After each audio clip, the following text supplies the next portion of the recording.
محاضرتي ستكون حول الأشياء السريرية.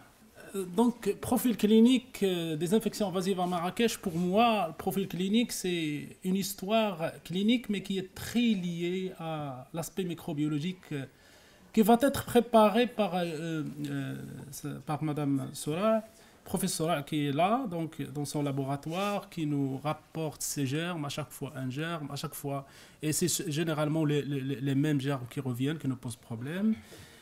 Et moi, je vais parler de la clinique à travers quelques aperçus cliniques, à travers quelques petites séries. Et d'emblée, je vous dis que je vais parler des méningites, un aperçu clinique, des infections ostéo-articulaires et des pneumonies, avec enfin quelques réflexions sur cette communication.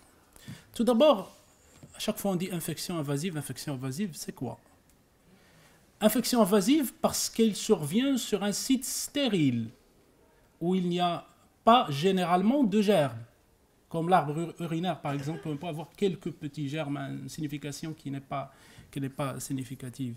Comme le LCR, par exemple, et également les autres sites, les infections au niveau ostéo-articulaire ou au niveau du sang, bien sûr. Le problème, c'est que ces infections peuvent arriver à un site où parfois il n'y a pas de moyen de défense. Et c'est une guerre qui se fait au début d'un seul côté. L'exemple type, c'est les méningites et le LCR. Ils sont invasifs parce qu'ils sont graves. À travers la littérature, gravité revient toujours. Pourquoi grave? Parce qu'il y a le pronostic vital qui est engagé. Et parce qu'il y a, je vais dire peut-être, la vie de la fonction, comme a dit Stade Rafi tout à l'heure. Et c'est la raison pour laquelle les meilleurs garants de ne pas avoir des problèmes et des dégâts, c'est de faire un diagnostic précoce. C'est de faire la prévention à travers la vaccination. Et c'est de connaître la prédisposition. Lorsqu'on connaît la prédisposition, on fait attention, on met du plus dans la prise en charge des malades. Diagnostic précoce. Dans la littérature, dans la pratique, l'infection, c'est la fièvre.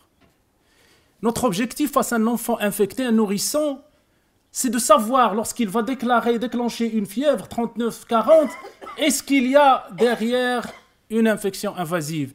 Pour résoudre le problème, nous allons suivre les recommandations. Vous allez trouver dans la littérature 30 000 arts décisionnels, evidence-based médecine sur ça, beaucoup de travaux.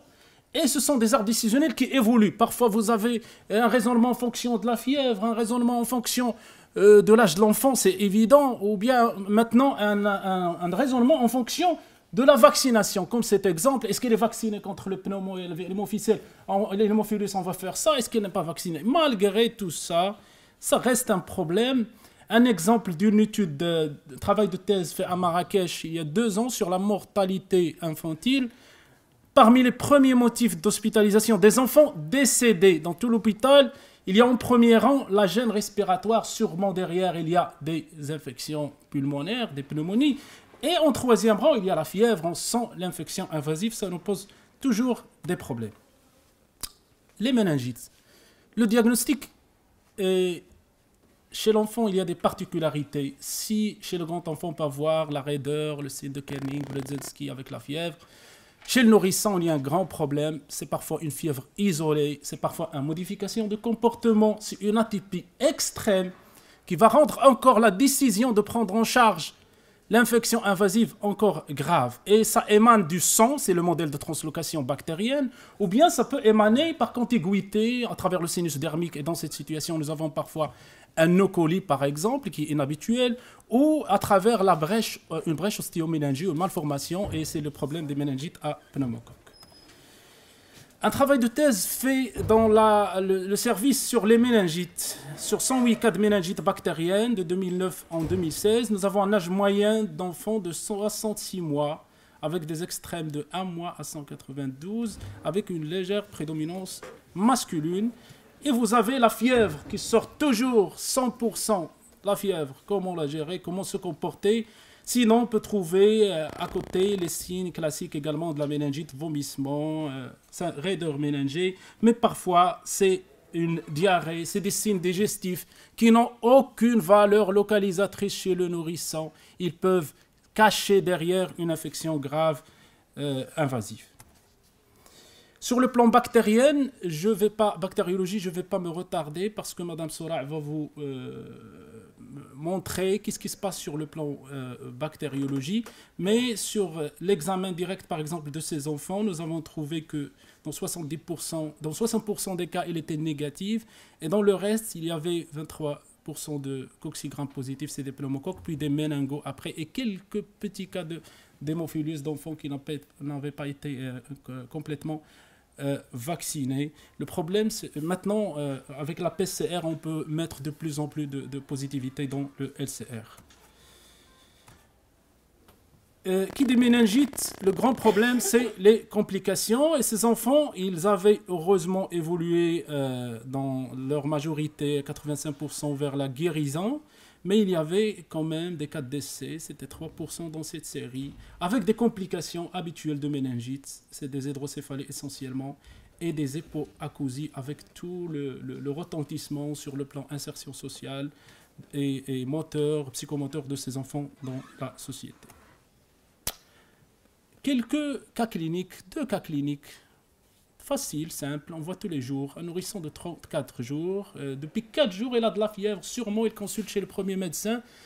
Est-ce qu'il applique ou il n'applique pas d'art décisionnel pour raisonner 4 jours de fièvre à 39. On attend 2 jours après, il fait les crises convulsives, il devient hypotonique. Et cette fois-ci, on lui fait une ponction lombaire, on trouve un pneumocoque avec une glycorachie qui est effondrée à 0, une albuminorachie à 4.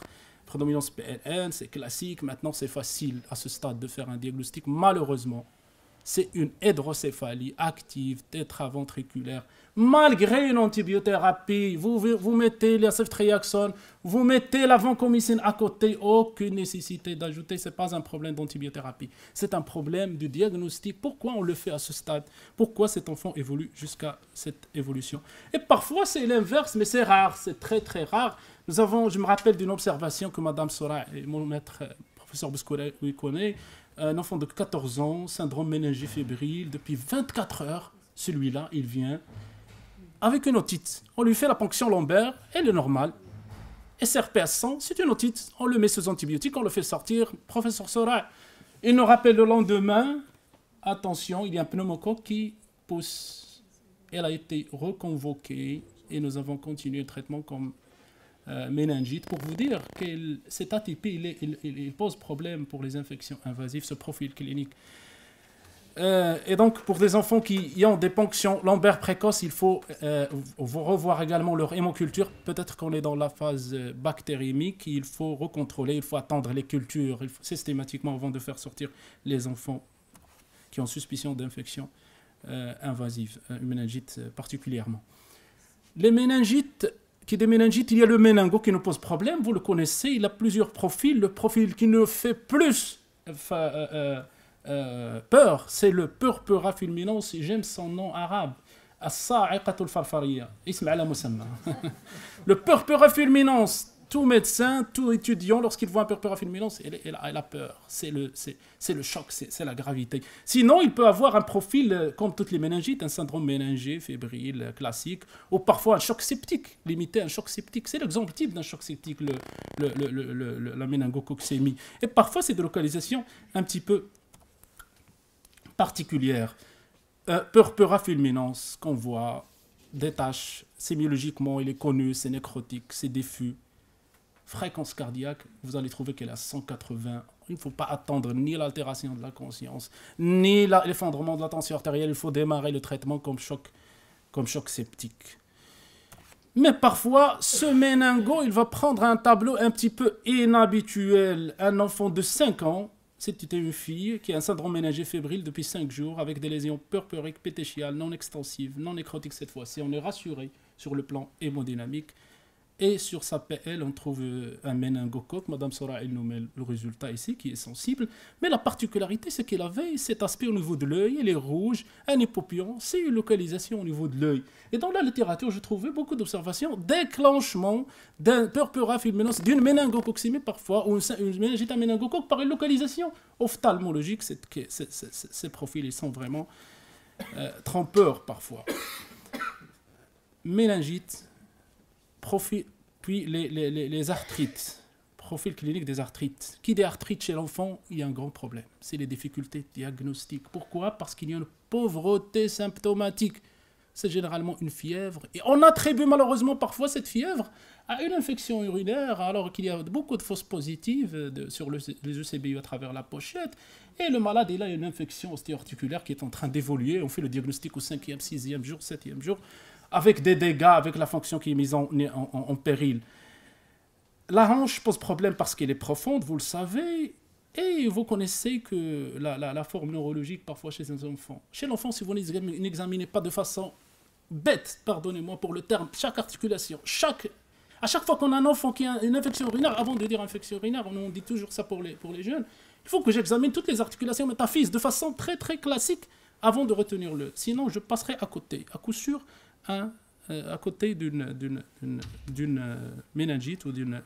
Et je peux diagnostiquer un stade d'abcès de Brody ou bien de stade de destruction articulaire. Ce qui rend cette atypie encore problématique, c'est que il y a des germes maintenant qui sont de plus en plus incriminés dans l'infection ostéo-articulaire. L'exemple type, c'est le Kengel-Lakenge. Et sur la littérature, j'ai trouvé qu'il ne donne pas de syndrome inflammatoire. Une CRP normale dans cette série pour les différents malades. Donc, on est toujours dans la difficulté. J'ai emprunté cette série à mon ami professeur Mohtadi du service d'orthopédie pédiatrique. 570 enfants sur 9 ans avec un âge moyen de 6 ans. 10% ont reçu antibiothérapie avant son consultation. Le retard diagnostique. Et 74% ils ont consulté après 48 heures. Et il y avait surtout une atteinte de la hanche pour les arthrites, suivie par le genou. Sinon, pour les osteomyélites aiguës, il y avait le tibia et le fémur. Et l'évolution a été menacée par des complications. 12 cas de septicopioémie, ça veut dire que le germe a migré au niveau de la plèvre, au niveau d'un autre foyer. Et là, il faut se poser ces questions. Pourquoi? Ce n'est pas habituel. Et 3 décès dans cette série. Madame Sorah m'a emprunté cette diapositive sur les germes qui ont été isolés, un taux de positivité de 55%, et on a mis en évidence Staphylococcus aureus, Streptococcus pyogenes. C'est les germes qui prédominent. Nous n'avons pas de Kengel-Lakenge parce que le Kengel-Lakenge nécessite la réalisation de PCR. Alhamdoulilah, maintenant, on est en train de faire de plus en plus de PCR et on est en train d'améliorer la positivité. Et les pneumonies. Les pneumonies, ça c'est l'étude de SOMIPEV, c'est pas Marrakech, c'est le Maroc en fait, et vous avez une moyenne d'âge de 24 mois, c'est un problème essentiellement des nourrissons entre 6 mois et 2 ans. Et vous avez une prédominance janvier, février, décembre, donc c'est l'hiver. C'est à l'hiver où nous avons des problèmes avec de pneumonie. Pourquoi? On va voir quelques explications. Sur le plan clinique, c'est la fièvre dans 60% des cas. Les signes digestifs reviennent toujours chez l'enfant. Ils n'ont pas de valeur localisatrice. Et c'est parfois des révélations un petit peu très atypiques. Nous avons eu des pneumonies qui ont été révélées par un syndrome méningé. C'est un méningisme secondaire au foyer pneumonique. Et en fait, lorsqu'on dit infection invasive pour les pneumonies, c'est surtout les pneumonies bactériémiques, c'est-à-dire les pneumonies où il y a en même temps un germe au niveau du sang, et c'est celle-là qui entre dans la définition des infections invasives. 35 patients dans cette série ont eu des hémocultures, et 35 patients ont eu des hémocultures positives, et c'était le pneumocoque en premier, suivi par le staphylocoque. Toujours des complications dans les infections invasives, la pleurésie dans 2%, des atelectasies, ça peut aller vers le sepsis et ça nécessite parfois le transfert en réanimation. Vous avez 1,2% dans cette série marocaine. Pourquoi ces germes vont se compliquer dans l'infection pulmonaire, dans les pneumonies? Le staph, le pneumo, ils ont des choses particulières communes, comme par exemple la diminution de la clairance bactérienne. C'est-à-dire le pneumocoque, je veux dire que le pneumocoque il a des particularités de plus par rapport aux autres germes, le staphylocoque par exemple, qui entraîne les complications, notamment la pleurésie. Qu'est-ce qu'il entraîne? Il entraîne une mort de la cellule mésothéliale à travers ces pneumolysines et à travers d'autres toxines qu'il produit.